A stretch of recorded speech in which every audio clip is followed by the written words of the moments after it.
Halo, Assalamualaikum teman-teman. Bagaimana kabar teman-teman hari ini? Semoga sehat selalu ya. Yang terhormat, Ibu Eka Sapti Cahyaningrum sebagai dosen pengampu mata kuliah manajemen penyelenggaraan PAUD dan teman-teman yang kami sayangi. Dalam video kali ini, kami dari kelompok 3 ingin mempresentasikan tentang metode pembelajaran STEAM. Namun sebelumnya, perkenankan kami memperkenalkan diri terlebih dahulu. Kelompok 3 terdiri atas 1. Nanik Margarani, 2. Anissa Nurrahmawati, 3. Angelia Nurwidyastuti, 4. Novi Sabila Nurhidayati, 5. Dewi Ayu Sugiarto, 6. Arifah Nurul Fadilah, 7. Riza Widyaningrum, 8. Kalisha Ramadhani, 9. Safira Hairunisa Putri, dan 10. Destiani.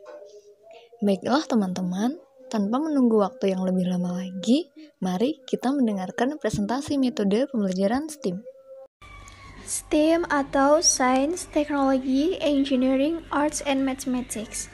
Pembelajaran STEAM muncul sebagai tanggapan terhadap kebutuhan untuk meningkatkan minat dan keterampilan siswa dalam bidang Science, Technology, Engineering, and Mathematics atau STEM. STEAM menggabungkan arts atau seni dengan pembelajaran STEM untuk tujuan meningkatkan keterlibatan siswa, kreativitas, inovasi, keterampilan pemecahan masalah, dan manfaat kognitif lainnya, serta untuk meningkatkan keterampilan kerja, seperti contoh kerja sebagai tim, komunikasi, dan kemampuan beradaptasi yang diperlukan untuk karir dan kemajuan ekonomi. STEAM adalah sebuah pendekatan pembelajaran yang memberikan siswa kesempatan untuk memperluas pengetahuan dalam sains dan humaniora pada saat yang sama mengembangkan keterampilan yang dibutuhkan untuk berkembang di abad ke-21 ini, yaitu seperti keterampilan komunikasi, kemampuan berpikir kritis, kepemimpinan, kerja tim, kreativitas, ketangguhan, dan juga keterampilan lainnya.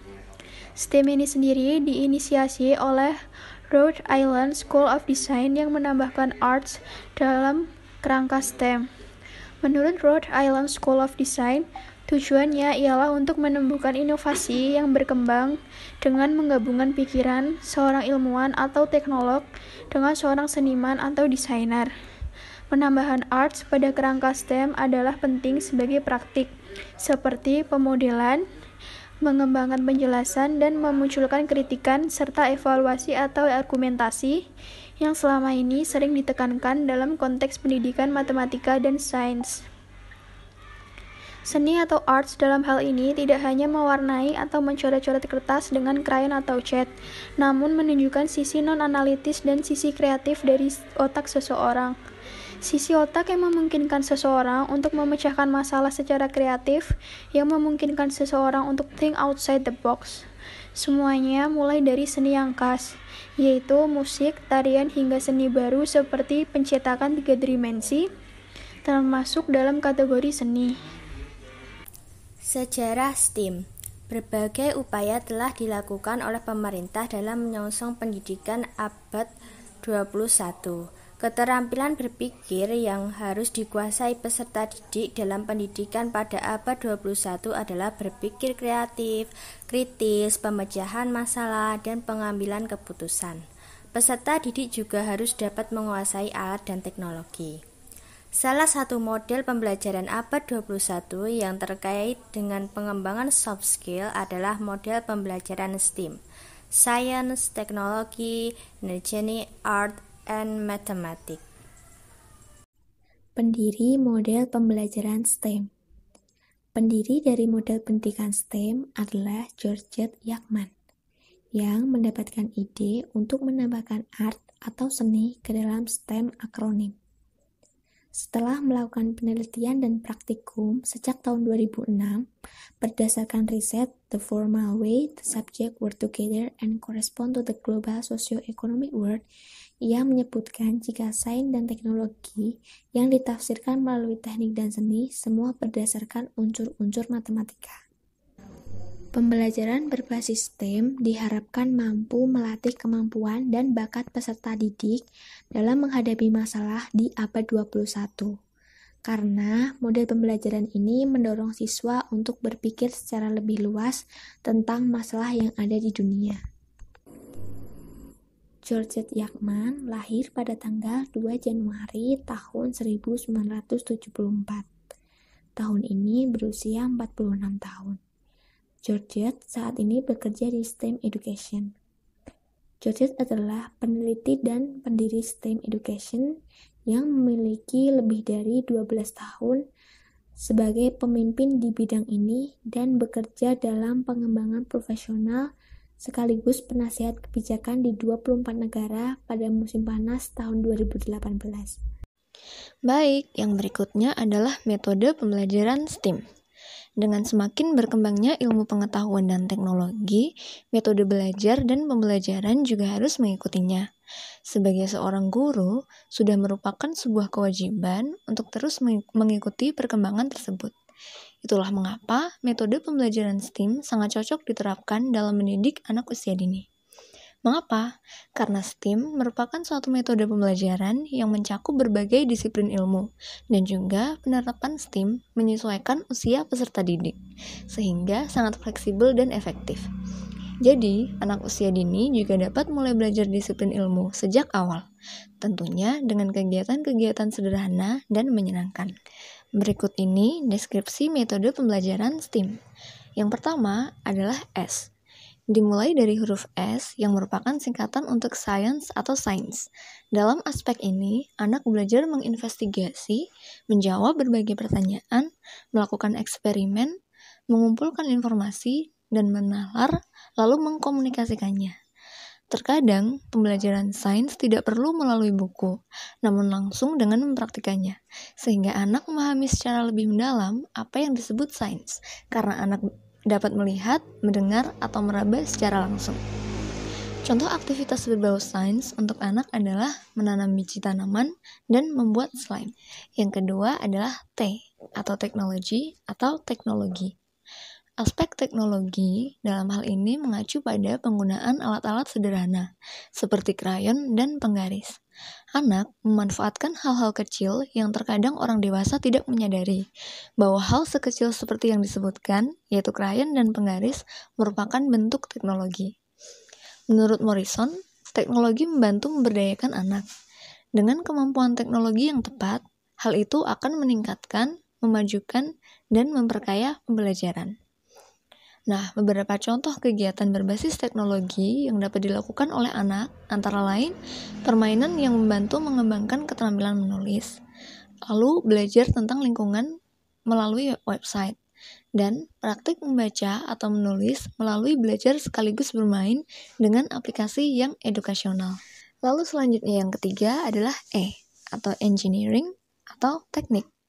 Teknik secara sederhana adalah mengetahui masalah dan mencoba solusinya.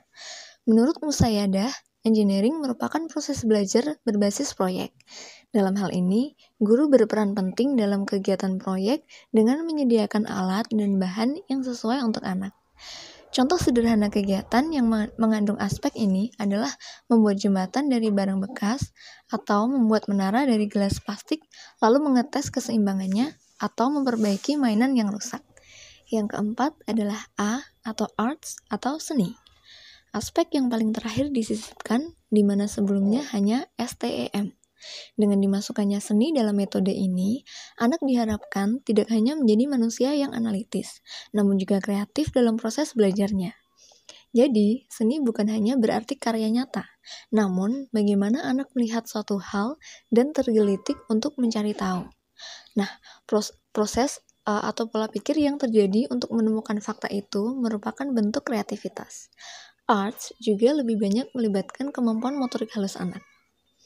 Beberapa kegiatan untuk mengasah kreativitas anak antara lain membuat riset tentang percampuran warna, mencari tahu bagaimana tumbuhan menarik atau mengambil air dari tanah menggunakan pewarna makanan, dan sebagainya. Dan yang terakhir adalah M atau mathematics atau matematika. Matematika berkaitan erat dengan kehidupan sehari-hari anak. Namun, yang selalu kita ketahui bahwa matematika hanyalah berkaitan dengan angka. Padahal, pola, bentuk, keterampilan mengorganisasikan sesuatu, dan hal logis lainnya merupakan matematika juga.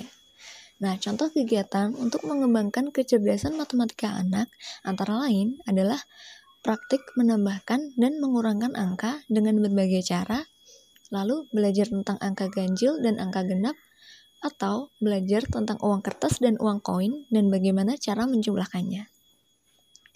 Nah, dari penjelasan singkat tadi, dapat diketahui bahwa metode pembelajaran STEAM sangatlah kompleks.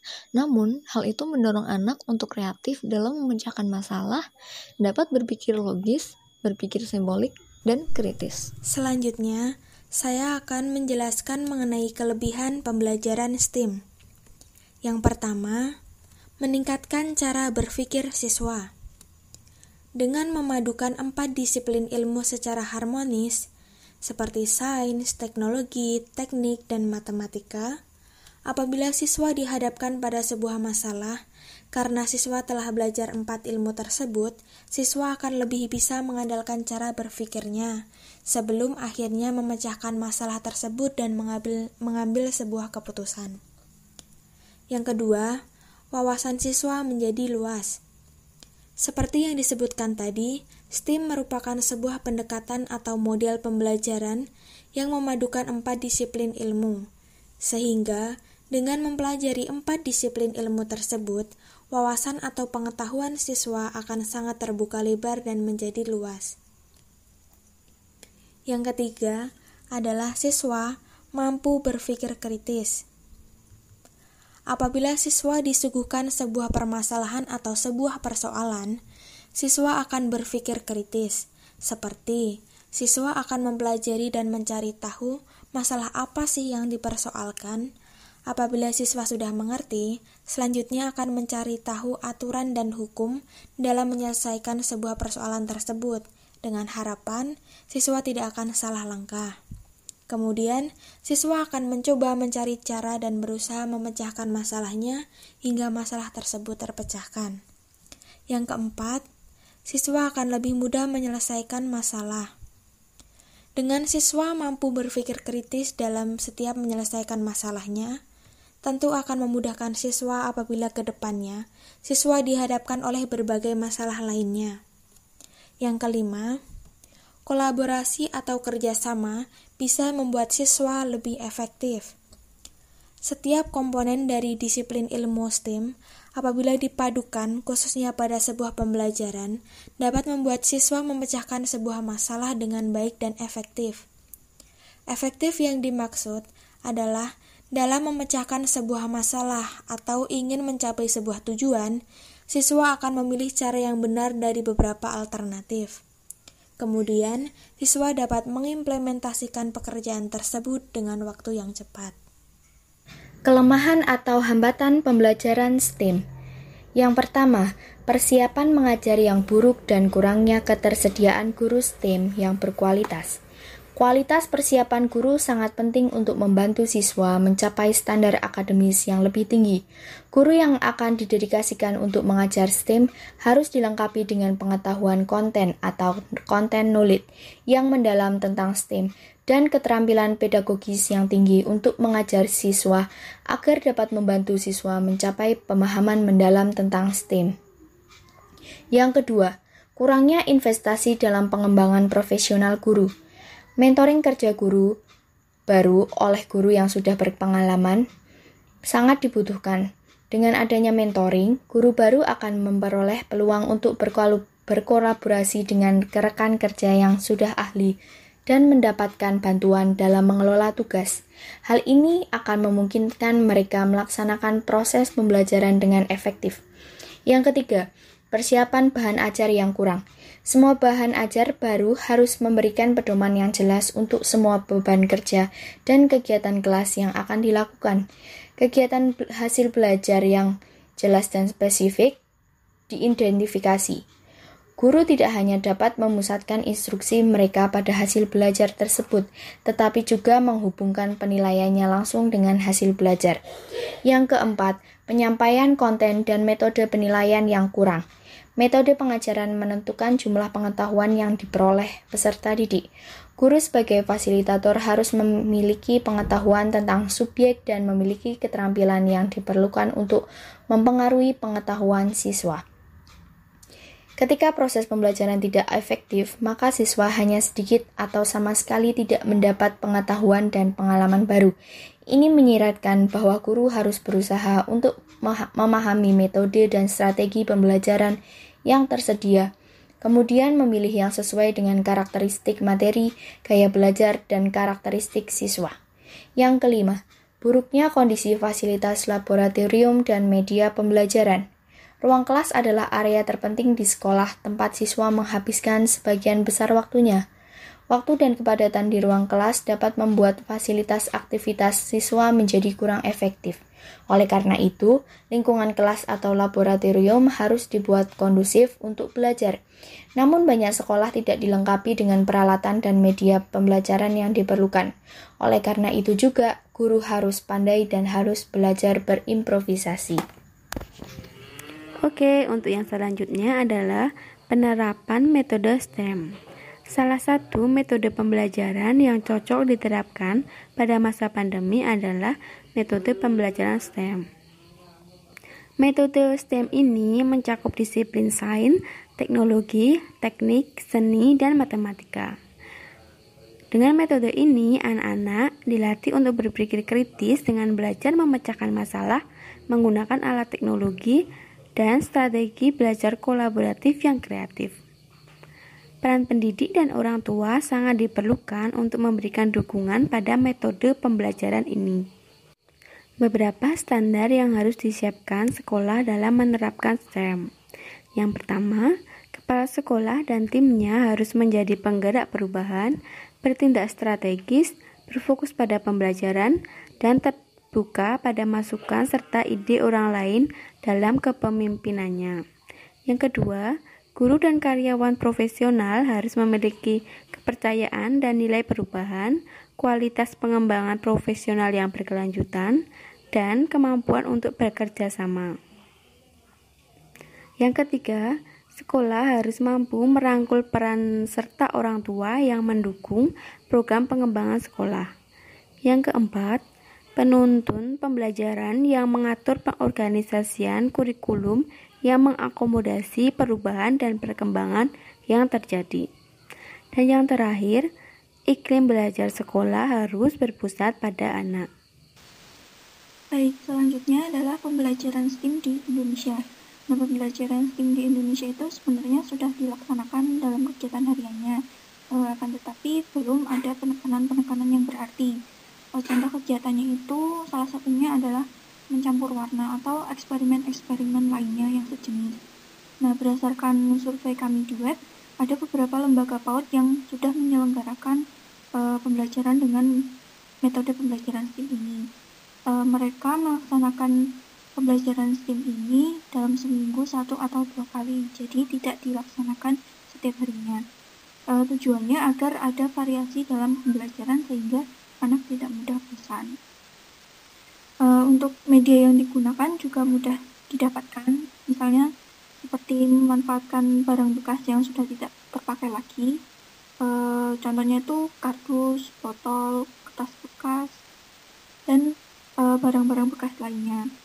Untuk penerapan di masa pandemi seperti ini juga cocok, karena pemerintah kan menyarankan pembelajaran di rumah. Nah, supaya anak tidak bosan dengan pembelajaran di rumah ini, guru bisa menerapkan pembelajaran STEM, yang mana di dalamnya anak akan bermain tanpa menyadari bahwa sesungguhnya ia sedang belajar. Ketika hendak menerapkan pembelajaran STEM ini, alangkah baiknya guru perlu mengkomunikasikannya dengan orang tua supaya tidak terjadi kesalahpahaman atau orang tuanya bingung harus mendampingi anaknya seperti apa. Berikutnya adalah kesulitan menerapkan metode STEM.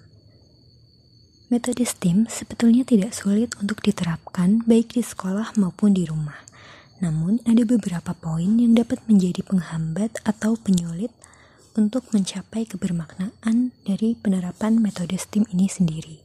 Antara lain, yang pertama, kata teknologi yang sering disalahartikan atau diartikan secara sempit. Ketika mendengar kata teknologi, biasanya orang akan langsung mengartikan kepada HP, laptop, atau perangkat elektronik lainnya. Padahal teknologi di sini maksudnya adalah alat, yang misalnya pensil, penggaris, perkakas mainan untuk bongkar pasang seperti obeng dan lain sebagainya, dan alat-alat lainnya yang biasanya digunakan oleh anak. Yang kedua adalah orang tua yang tidak mau repot atau kurang telaten. Di masa pandemi ini, orang tua adalah pihak yang paling terlibat langsung dalam proses belajar anak, termasuk dalam menyediakan media atau fasilitas bermain. Media-media permainan dalam metode STEAM ini memang mudah dijumpai dan dapat digunakan, maksudnya dapat menggunakan barang-barang bekas. Namun, untuk dapat digunakan bermain, barang bekas tersebut harus diolah atau dikreasikan. Nah, jika orang tua kurang telaten untuk mengkreasikan barang bekas tersebut, maka hal ini akan menyulitkan pelaksanaan metode pembelajaran STEAM. Orang tua yang kurang telaten dalam mendampingi dan memotivasi anaknya dalam bermain juga dapat menjadi penghambat lainnya. Yang ketiga, orang tua atau guru kurang sabar untuk mendorong anak berpikir kreatif. Misalnya ketika anak mengajukan pertanyaan tentang suatu permasalahan, idealnya orang tua atau guru tidak langsung menjawab pertanyaan tersebut secara gamblang, akan tetapi sebaiknya mengajak anak untuk bersama-sama mencari jawaban dari pertanyaan tersebut. Namun biasanya orang tua atau guru justru langsung menjawab, mungkin supaya anak tidak bertanya-tanya lagi atau supaya anak sudah tenang begitu tujuannya. Padahal hal tersebut justru tidak mendorong anak untuk berpikir secara lebih kreatif. Selanjutnya adalah kesimpulan. Secara sederhana dapat disimpulkan bahwa STEAM merupakan pendekatan pembelajaran yang muncul di era abad 21, di mana anak diberikan kesempatan untuk memperluas pengetahuannya dalam sains dan humaniora, dan pada saat yang sama mengembangkan keterampilan yang dibutuhkan anak untuk berkembang seperti keterampilan komunikasi, berpikir kritis, kepemimpinan, kerja tim, kreativitas, ketangguhan, dan keterampilan lainnya. Kemudian metode pembelajaran STEAM adalah singkatan dari kata sains berupa ilmu pengetahuan alam seperti biologi, kimia, fisika, dan juga turunannya. Kemudian dari kata teknologi berarti alat atau benda yang digunakan. Kemudian dari kata engineering berarti teknik atau cara. Kemudian ada kata arts, ialah seni seperti menggambar, melukis, musik, drama, dan lain sebagainya. Kemudian ada kata mathematics, merupakan ilmu perhitungan, pengetahuan tentang kuantitas, ruang, struktur, dan perubahan. Pencetus metode STEAM bernama George T. Yackman, yang mendapat ide menambahkan art ke dalam pembelajaran STEAM. Fokus pembelajaran STEAM adalah kolaborasi, komunikasi, berpikir kritis, kreativitas, dan problem solving. Dalam metode ini, anak adalah sebagai pusat pembelajaran, dan orang tua atau guru sebagai fasilitator atau motivator. Kemudian, STEAM dikemas melalui kegiatan bermain yang menyenangkan bagi anak, namun memiliki nilai edukasi. Kosakata dalam metode pembelajaran STEAM adalah amati, selidiki, temukan, jelaskan, dan rancanglah. Pecahkan masalah, rencanakan, diskusikan, bandingkan, gambarkan atau jabarkan, catatlah, cobalah, berbagilah, hitunglah, ukurlah. Kemudian pembelajaran metode STEAM sudah ditetapkan di Indonesia, namun belum mendapat penekanan sehingga tidak semua lembaga pendidikan menerapkan metode ini. Tidak berbeda dengan metode pembelajaran yang lain, STEAM juga memiliki kelebihan dan kekurangan dalam penerapannya. Terkadang terlihat mudah, tetapi Ketika diterapkan pada pelaksanaannya, terdapat beberapa kesulitan dan hambatan yang dihadapi. Akan tetapi semua itu sangatlah bergantung kepada pendidik yang akan mengarahkan dan mengupayakan agar anak dapat berkembang dengan baik. Kualitas pendidik mempengaruhi keberlangsungan perkembangan anak dalam pembelajaran. Nah, itu tadi presentasi metode pembelajaran STEAM dari kami. Terima kasih kepada teman-teman yang sudah sangat antusias mendengarkan. Semoga apa yang kami rangkum dapat menambah pengetahuan teman-teman sekalian. Akhir kata, wassalamualaikum warahmatullahi wabarakatuh.